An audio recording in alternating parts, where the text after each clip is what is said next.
One. It's that time again. Well, look, I suppose this podcast is a bit like football, isn't it? Some blokes running aimlessly around, running after a ball for 90 minutes and... well, I guess you can't draw too many comparisons, but all I meant was some people love it, apparently, and some people hate it. So let's find out where you stand with this brand spanking new episode of your favourite podcast, or at least I hope it's your favourite podcast. Classic intro there, Elliot. As always. And yeah, well, episode 39, World Cup Memories. Here we are. Now, you're not really a football fan, are you? Not really is a bit of an understatement. You're going to be a sub for this one, aren't you? Yeah. You're going to be on a subs bench. You're going to come on in the second half, a little bit later. When I'm needed. Yeah. And you've had a busy few weeks, obviously. Oh, yeah. The listener knows from the last podcast. Yep. It's pretty much done and dusted, you games now, isn't it? It's done and dusted. I had my last one on Monday the 15th. How does it feel? You've had the full 90 minutes. You've gone into extra time. You've gone into penalties. You've done it all. You've banged it out. How does it feel? It feels weird that I've got nothing to do, but also quite nice that I've got nothing to do. Yeah, well, enjoy the break. I will. I'll tell you what, that's enough of our waffle, isn't it?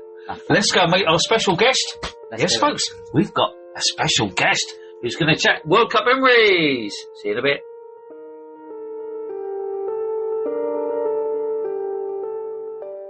It'd be a whistle, really. Welcome to Coast to Playing Field. They have it Hutch and Russell Ray. Good evening. Evening, Russell. How are you doing? Really, really good. It's particularly hot today, so it is. That's nice. It's quite apt with the World Cup at the moment, isn't it? Because obviously with the temperature out there, In almost Mexico. feel we've got a World Cup feel tonight, Yes, haven't we? Absolutely. So Now, you've got a special story, Russell, haven't you? Yeah. About your World Cup memories. Yeah. So what's your main one? So back in 1966, as you know, England won the World Cup.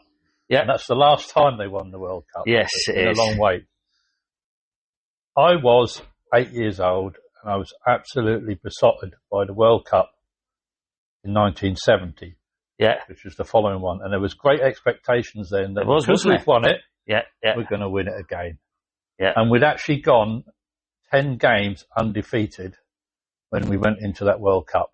And also, a lot of people don't realise this, the 1970 World Cup was the first one in colour on TV. Okay, yes. First time That's ever it. it was in colour. Because when you see the 66, obviously the colour's been added. It is, Isn't yeah. it? But in 1970, the World Cup was in Mexico. Yep. And it was in colour. Now, as an 8-year-old, my father used to go to the Esso petrol station in Great Yarmouth. Yeah. And Classic collect SO. these You can't beat the SO. 1970 World Cup coin collection. Wow. Worth all Amazing. about £3 nowadays. But every time you got some petrol, you got a coin. Yep. And then when you got the full set, they gave us a T-shirt which had a picture, and I've sent you you'll describe it because I've sent you the T-shirt picture, and a picture of the old World Cup on it, because that was originally lost. Yeah. Found by a dog. Yep. And it said on it, England for the World Cup 1970. Well, as you know, we got knocked out by Brazil. Yes. And I vowed never to wear that T-shirt again until we win the World Cup again. Well, folks, that T-shirt, if you look at the cover photo of this podcast, Russell is holding that T-shirt. Now, obviously, you would struggle to get in that now, Russell, wouldn't you? I certainly would, but I'm sure one of my grandsons would wear it for me. Yeah. They could wear... And when we win the World Cup again. They could wear it on your behalf, couldn't they? They could. And that legacy will carry on. And, of course, well, that is a great little story itself. And, yeah, just the fact those little collectible items that you can get, nowadays still as well, but back then it was more special, wasn't it? There was, at the 1970 World Cup, England had created a mascot. And when I mention it, you'll go, oh, yeah, I remember that. And it was actually called World Cup Willie. Yep, I remember that. Well, I can't remember. I was actually born in that year. Right. But obviously, I found out in later years. World Cup Willie was everywhere. So soft toy, badges, T-shirts, flags, everywhere. World Cup Willie. Where it came from, I don't know. And some people out there, some of your listeners might well remember them or have some memorabilia or pictures they could send in to you. Exactly. Well, I mean, that T-shirt, that must be, surely that's a collector's item as well at the moment. Yeah, it's actually a Christie's T-shirt, which is a well-known make. It's good quality. I've held on to that now for 50-something plus years, 54 years. That's amazing, isn't it? Well, that's you can get it framed or anything like that. 56 years, sorry, yeah. 56 years. Yeah. I did have it in a frame, and when we moved house, I didn't really have anywhere to put it, so I took it out of the frame and put it in a safe place where I know where it is. That is brilliant, and that links up to your greatest World Cup match as well, doesn't it? Absolutely. That year, but we will come to that in a second, Russell. Yeah. So I'll tell you mine. So I'll tell you a quick bit of my memories. Sure. Well, my first World Cup I remember vaguely was similar age to you. At 8, I remember 1978, and I was on holiday in Cornwall at my uncle and auntie's, and I remember watching the final with my dad and my uncle. And I just remember the ticker tape coming down at the end when Argentina beat Holland in the final. And that's what got me hooked onto football. Yeah. So I only started following football then. But the first World Cup that I really remember was 1982. Yeah. I loved that England shirt. And I remember going home from school to watch the opening game, the opening group game for England. Yeah. We beat France 3-1 and Brian Robson scored after 27 seconds. Do you remember that one? Yeah. And we actually went out of that tournament unbeaten, unfortunately. Yeah. And I also had World Cup wallpaper. I had England wallpaper. So I had people like Shilton, Hoddle, Wilkins and Keegan looking down at me. Who's your favourite World Cup England player then? I'll probably say, it has to be Kevin Keegan. I was a massive fan of Keegan. And I know he went to that World Cup, he wasn't fully fit. And I remember a chance that he had, which he should have taken, and that was just a great World Cup, and of course that takes you back to that era as well, doesn't it? Absolutely. To that time, and the shirt, that 82 World Cup T-shirt, England one, that is a classic. I have got an updated version of that. Yeah. Obviously, I haven't got the original, but the original is like yours in the cover photo. Yeah. With that original pose, and then I think that other pose I did was about 10 years ago with a replica.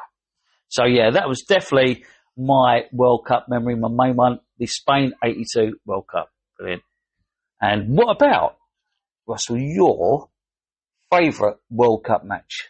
My favourite World Cup match was in 1970, and there was a famous player, and I'll say his actual full name. It's Edison Arantes do Nascimento. Pelé? Absolutely. Also known as Pelé. Yes. Now, any 8-year-old kid, absolutely. He's still the best player, I think, in all world time. Yes. Still, in any country, he's still the best player. Now, at that age, I had Pelé boots, which were purple with his name on the side. Did you? Cool. I had Pelé socks. I had a Pelé garter, number 10. Everybody that summer pretended they were Pelé. Yeah. My favourite game of all time is obviously in the World Cup 1970 when England played Brazil. As I said earlier, England were 10 games unbeaten. There was a great expectation for them to win. The team lineup was Gordon Banks in goal, Tommy Wright, Brian LeBone, Bobby Moore was captain, Terry Cooper, Alan Ball, Alan Mullery, Bobby Charlton, Martin Peters, Franny Lee and Jeff Hurst. And the two substitutes which did come on was Jeff Astle and Colin Bell. Some great names there. Now, the game started off in and we talked about the heat as well earlier. Yes. It was 37 degrees. It was in Guadalajara in Mexico. There were 66,843 spectators in that stadium. That's a massive. That deserves a bell. Massive round of applause. The attendance. 843 in 1970. Amazing. The game started off, and of course, we all know the famous. That's what it's noted for, the famous save. Yes, the Banks save. Gordon Banks made. Now, what a lot of people don't know is, or can't remember, is when that was within the game. That was actually in the 10th minute. So in the 10th minute, cool. So that was quite early in the match, wasn't it? Yeah. Now, also, Brazil didn't score until the 59th minute. So at half time it was 0-0, obviously. I have got, and if I'm allowed to play this, because that'll put hairs on the back of your neck rising, it's a 10-second audio of that save from Gordon Banks. Yes, let's do it. Let's do it. Here we go.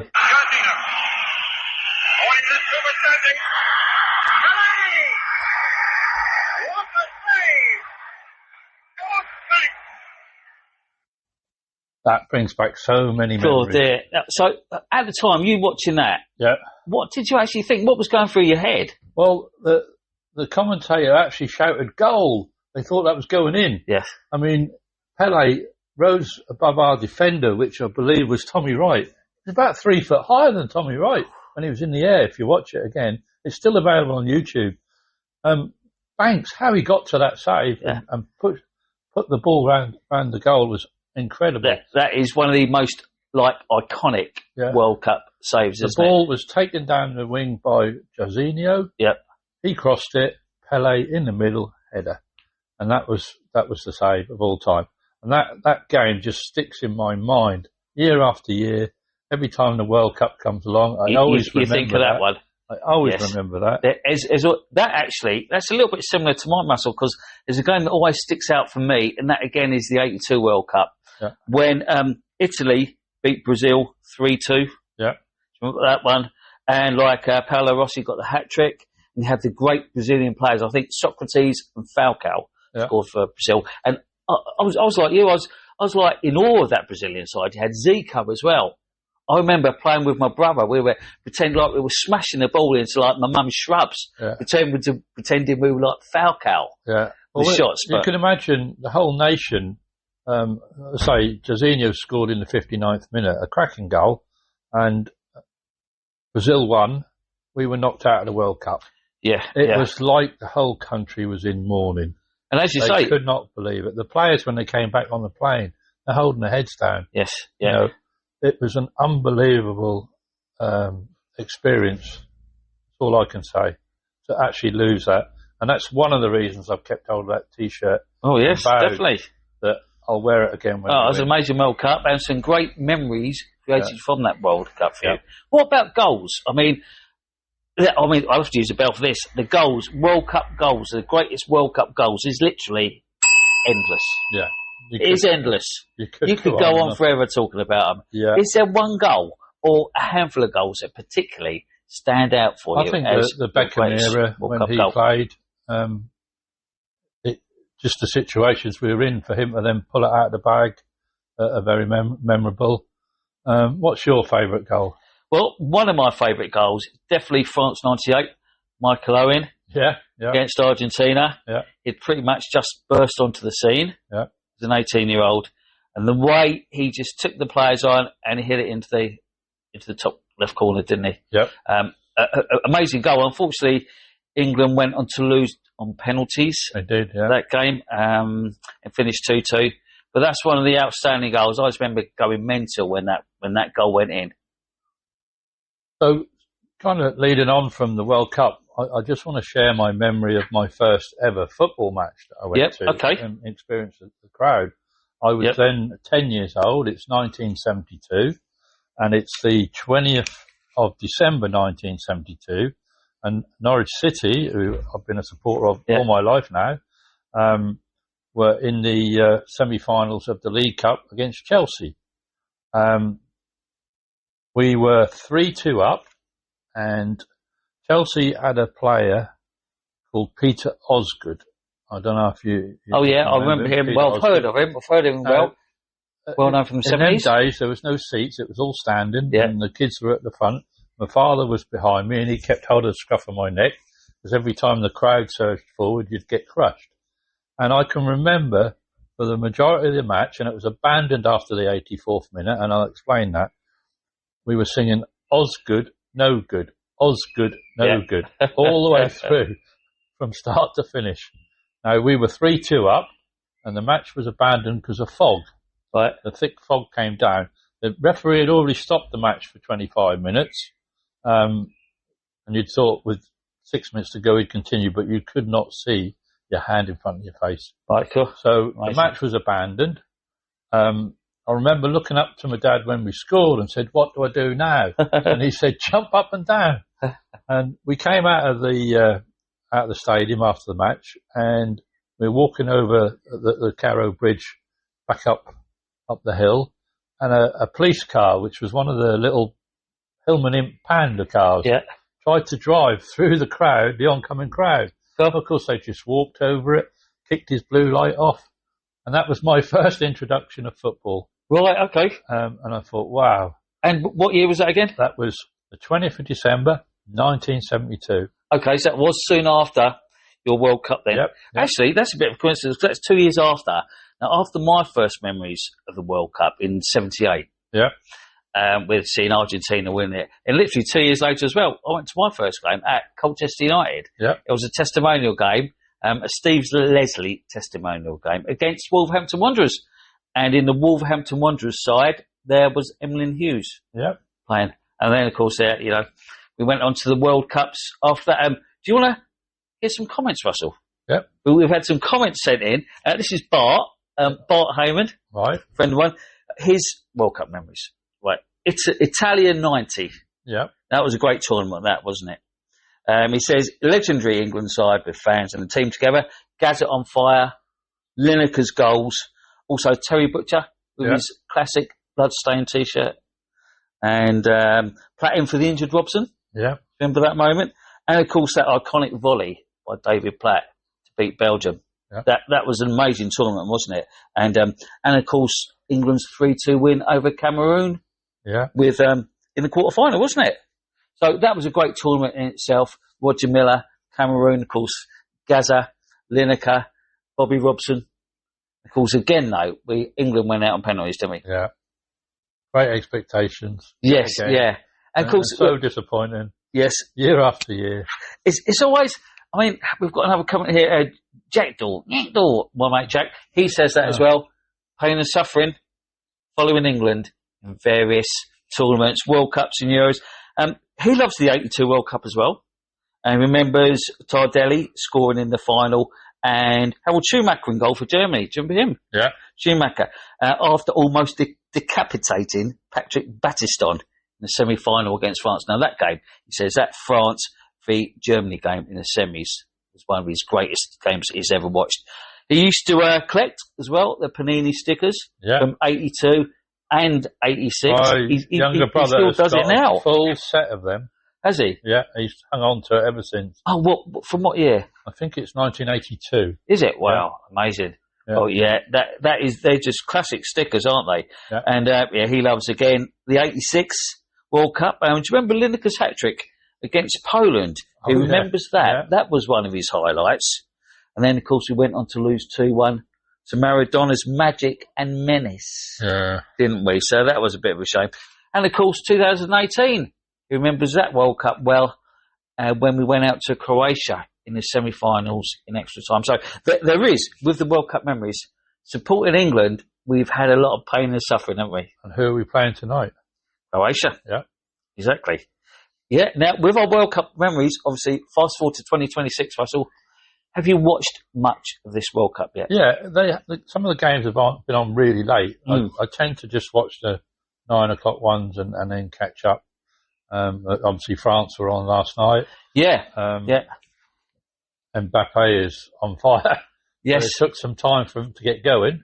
Yes, it did. And just going back to one of our greatest World Cup games, I remember the last World Cup final, 2022. Yeah. That was one of the greatest games I've ever seen. When you sent Mbappe, and Argentina 3, France 3, and he got a hat-trick in the final, and it ended up on the losing side still, didn't he? Yeah, yeah.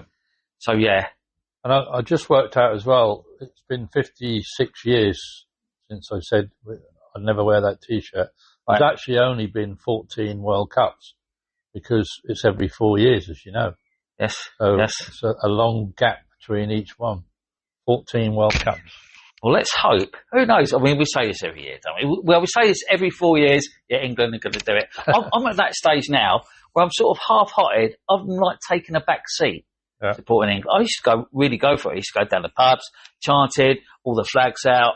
After being disappointed so many times, I sort of don't want to get my hopes up, and like I have in the past. And as we're at a certain age now, just watching it, like sitting down, just relaxing at home or around friends or something, just sort of taking it a little bit of a back seat Yeah, I mean, some of the matches I've watched already, I've not seen anything that really impresses me. I don't know whether it's the heat.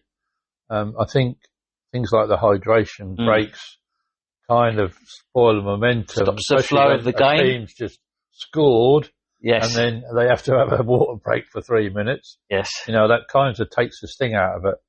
I think one of the big things this year, and nobody's kind of realised, is that Italy are not in the World Cup. No, they're not. They're not.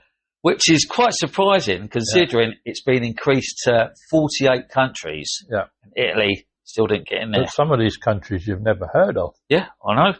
It's amazing. That was a name the other night. I had to look it up to find out where it was. Yeah. So the fact that Italy didn't qualify is quite amazing, really. Yeah. I mean, they're normally one of the favourites. They are, yes. I mean, you know, looking through the whole World Cup history, our memories, always the Italy sides. They always stand out, especially like we said earlier, that team in '82, especially with Dino Zoff as well, winning the World Cup. So yeah, it's a surprise them not being in it. But England, Croatia tonight, chance to get revenge for the 2018 semi-final as well. Absolutely. Yeah. You'll be watching that? I certainly will be. Yeah. 9 p.m. UK time, isn't it? Yeah. Oh, a little bit late, these ones, but, you know, it's has to be done, doesn't it? Enclosed stadium as well, so yes, it is. Should be a little bit cooler. And also World Cup memories. Do you get a wall chart? I don't, because you can normally get them in the newspaper. Yeah. But I don't, because it's all on TV, so they track it when we get into the serious stuff. I've pretty much had a World Cup wall chart since I've been watching the World Cup. Yeah. And a few weeks ago in the paper, they did have a World Cup wall chart, and I have got that up at home. So, haven't filled it in yet, but it's up. So, I think I'm going to have a little go over the weekend of getting up to date with the scores and filling that in. It's just so many games, though, isn't there? Yeah. It's a massive, extended World Cup this year, folks. Well, I nearly said Elliot there. Elliot's coming on in a minute, folks, and we're going to have a word from our sponsors in a minute. A great place to go on a Thursday night from our sponsors. Well, Russell, is there anything else you would like to add about your World Cup memories or anything you've got? Your notes? I'd just like to add, come on, England! Yes, definitely. Come on, England! Let's do it. Well, Russell, thank you very much for your time in part one. We'll see you in a bit, folks. And let's have a word from our sponsors.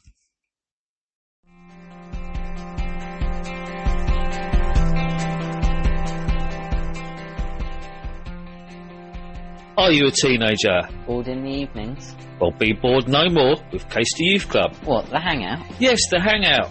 When is it? Every Thursday, 6 till 7:30 p.m. Where is it? The Community Spoon, Caistor-on-Sea. The Youth Club for teenagers. What, the hangout? Yes, the hangout. Check out Casey Youth Club on Facebook.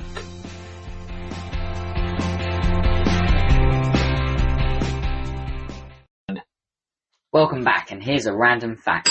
About a fifth of all World Cup matches have ended 1-0, which is quite low scoring and anticlimactic. The second most common is 2-1, which I suppose is a bit better. And the most goals in a single World Cup match was Hungary's 10-1 win over El Salvador at an opening group game back in 1982. Wow, that's amazing. I think even you might have been excited watching that one, Elliot. Oh, 10-1, yeah. Big goal pretty often in that game. Yeah, will be. And do you want to hear some World Cup shocks? Oh, yes, please. Check your heart rate, folks. In 2022, there was Saudi Arabia 2, Argentina 1. Wow. And Argentina went on to win the tournament. Yeah, I remember that. That was a major shock, that. Oh, what a shock. It just shows in the World Cup, even if there's a big shock, one of the big teams loses early doors, you can still go on and win the tournament. Yeah. Especially if it's in the group stage. Doesn't matter. And 20 years earlier, in 2002, Senegal 1, France 0, which was the opening match of the Seoul tournament. Yes, that's right. They actually played each other last night. I think it was, 3-1 France last night? But yeah, that was a major result. A major shock. Shock. You got any more in it? Any more World Cup shocks? Of course I have some more World Cup shocks for you. We can give you one more World Cup shock, folks. In 1966, North Korea 1, Italy 0. And this win knocked Italy out of the group stage. Wow, some major shocks there, and that's one of the classic memories of the World Cup, is the shocks you can get in the group stages. So yeah, I'll come into the end. We are pretty much at the end. We can have a quick little end, aren't we? We will be back in a sec with our end bit.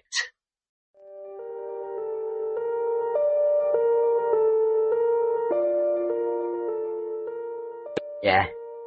And welcome back to our final little bit. Oh yeah, last drags now. Yeah, the last little bit. And well, thanks a lot to Russell, our special guest. Yes, thanks Russell. A great little chat there. And of course, our second half with you. Yeah. With mentioning the random facts and everything, World Cup shocks. All that stuff, all that jazz. Well, if you're like me, listener, and saw the title of this new episode, you might feel inclined to skip it. Football? Nah, left that long ago. No thank you. But if you don't like football and you've made it this far, which is a big if, congratulations. You win, I don't know, a new pair of sandals or something, except you definitely don't. Don't expect us to buy you sandals. And if you do like football, and that's a big if, and you've made it this far, that makes sense, so you don't win any sandals.